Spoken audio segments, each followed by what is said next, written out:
Bonjour à tous, bien-aimés.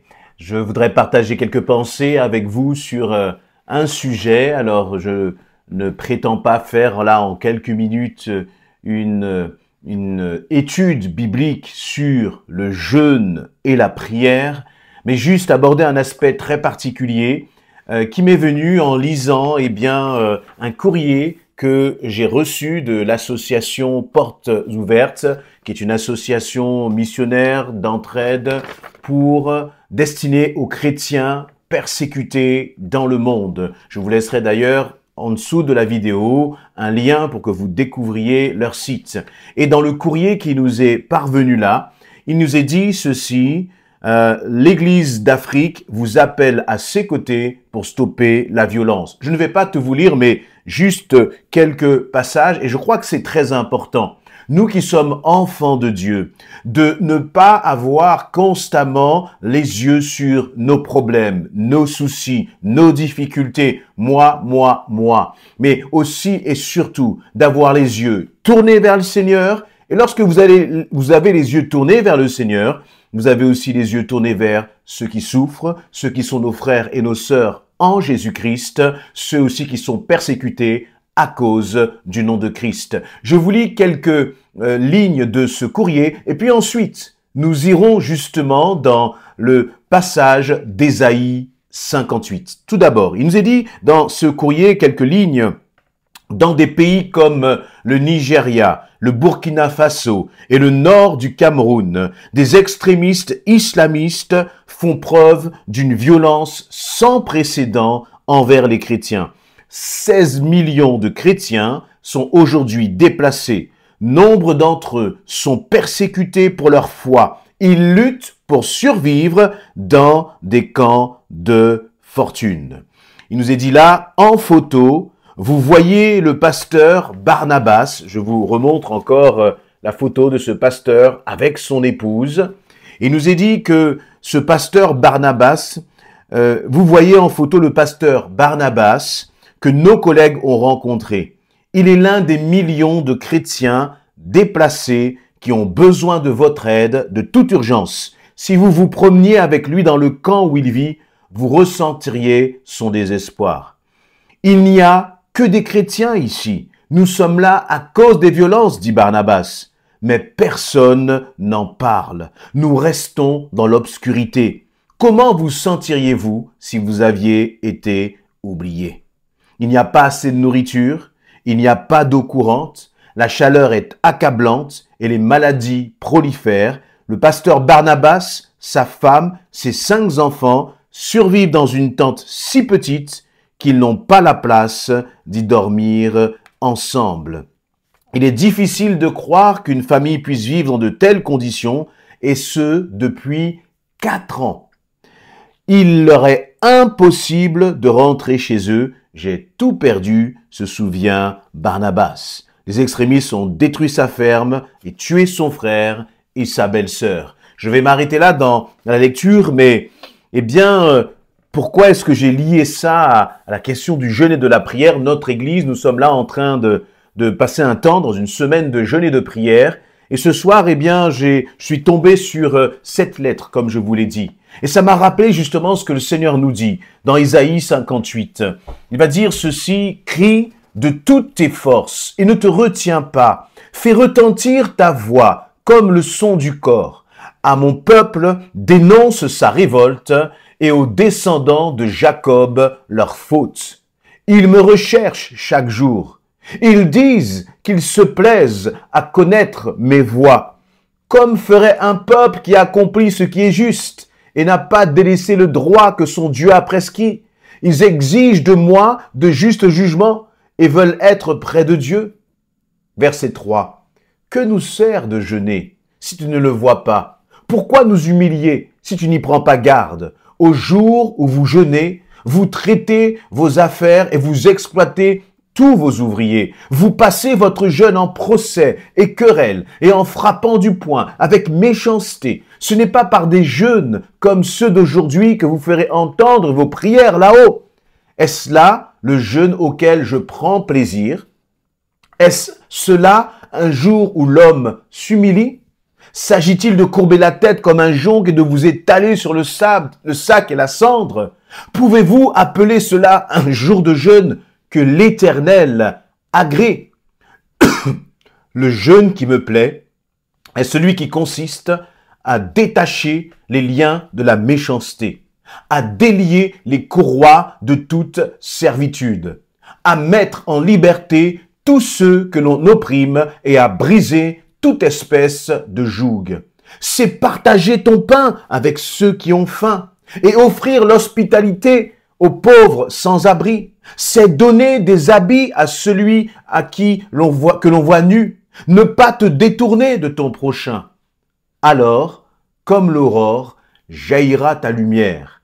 Ton rétablissement s'opérera vite. Oui, alors la justice marchera devant toi et la gloire de l'Éternel sera l'arrière-garde. Amen. Quand tu appelleras l'Éternel, l'Éternel répondra. Quand tu crieras à l'aide, il dira « Je suis là ».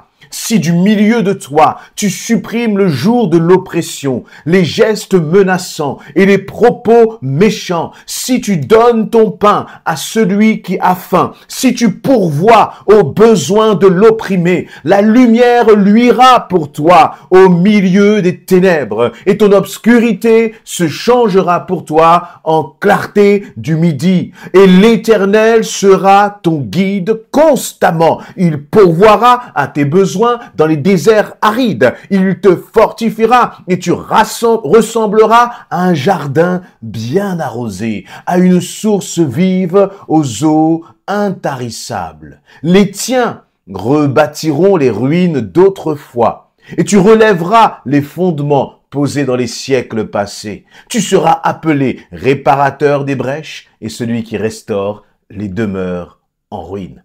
Waouh, c'est extraordinaire. Voyez, là, il nous est parlé du jeûne. Il nous est parlé du jeûne et de la prière.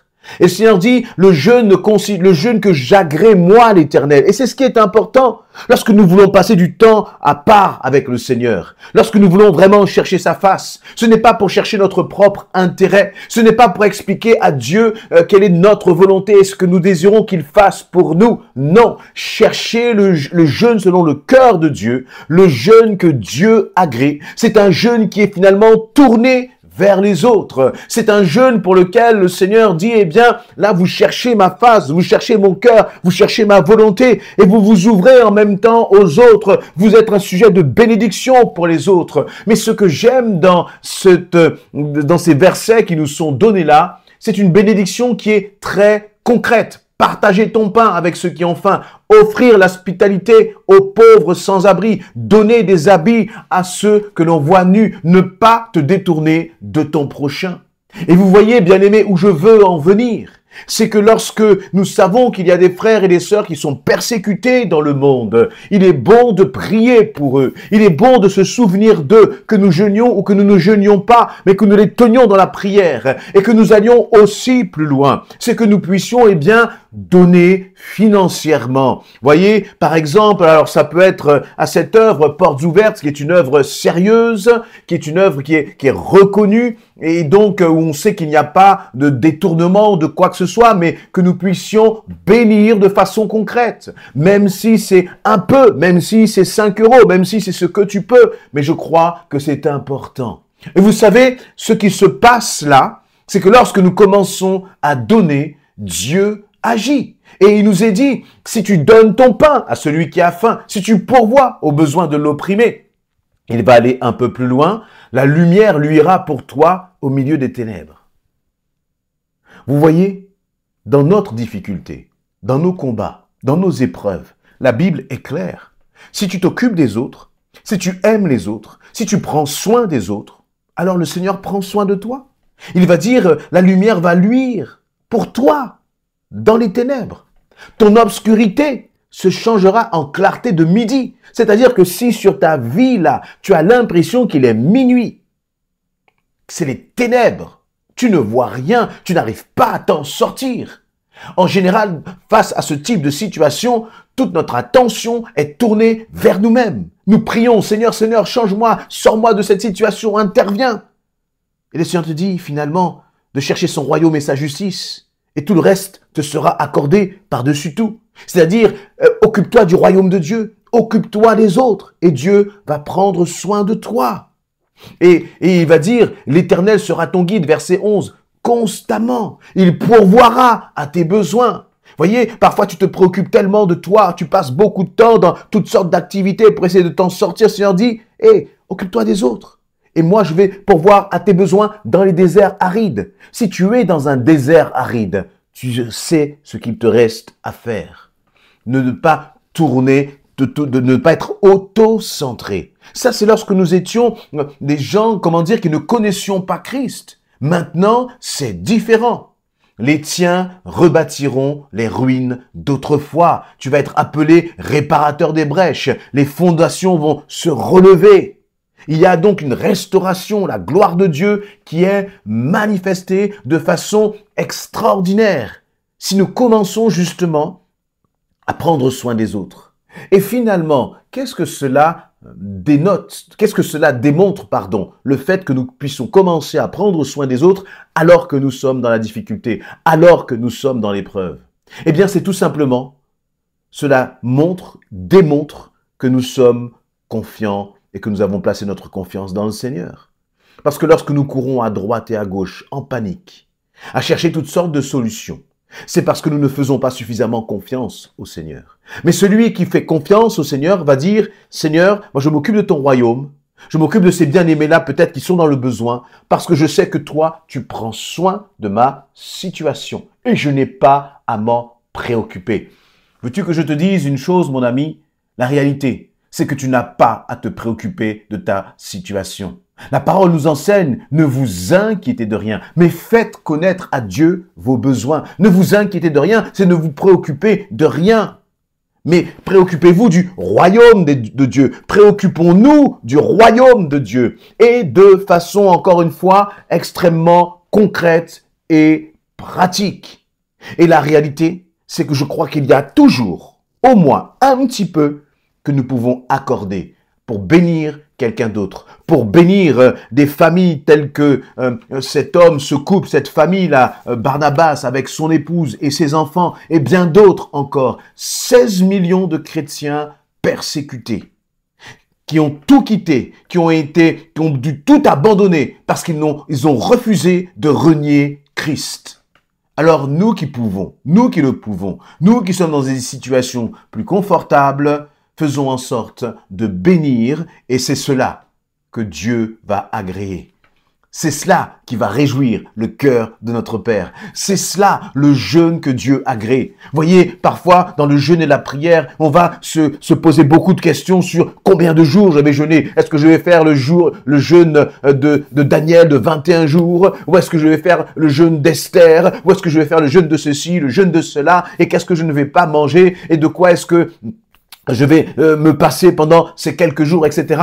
Toutes ces questions, je crois, n'intéressent pas tellement le Seigneur. Ça ne l'intéresse pas. Ce qui l'intéresse, c'est est-ce que dans ces temps de mise à part, nos cœurs sont aussi repentants? Est-ce qu'il y a un changement dans notre attitude? Il va dire, eh bien, vous êtes là, mais plein de méchanceté, de manque de pardon pendant ces temps de jeûne, etc. Vous oppressez les autres.